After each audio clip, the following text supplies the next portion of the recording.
మా బ్యాచ్ అయితే సెమ్ అయిపోయింది కదా, విజయవాడలో అంతా సరదాగా పోయింది. మా మనగాడైతే నేను వీడియో తీయటం కనిపెట్టి సరదా నవ్వుతున్నాడు. వీడైతే అక్కడ కూర్చొని ఫోన్లో బిజీ. ఇంకోడైతే సిగ్గుపడితే దాచి పెట్టుకున్నాడు మొహాన్ని. మా మనగాడైతే నేను వీడియో తీయడం చూసి స్పెట్స్ పెట్టుకుని సరే ఇప్పుడు తీసుకో వీడియో అంటున్నాడు. సర్లేని మా వాడిని కాసేపు వీడియో తీసుకొని ట్రైన్ కోసం వెయిట్ చేస్తున్నాం. 5 minutes later. ట్రైన్ ఎక్కడ ఉందో యాప్లో చూసి ఇంకా వాకింగ్ చేస్తున్నాడు ట్రైన్ కోసం. కాసేపటికి ట్రైన్ ఎదురా ఎప్పుడు వచ్చిందని మళ్ళీ పద్దా కొడుతుంది. మళ్ళీ ట్రైన్ కోసం wait. 2000 years later. 1 eternity later. Final గా ట్రైన్ ఎక్కడ ట్రైన్ కింద మా మనగాడు. నేను నా లైఫ్ లో బ్రహ్మానందాన్ని చూస్తాను, సునీల్ని చూస్తాను, గొప్ప నటుడురా.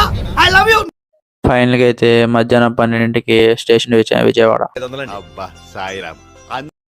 ఇంకా అలా అనుకోని ఇంకా స్టార్ట్ అయిపోయాం అమ్మవారి టెంపుల్కి. వీడియో కొంచెం లెంత్ మామ, పార్ట్ 2 పెడతా. నువ్వైతే సబ్స్క్రైబ్ కొట్టుపో.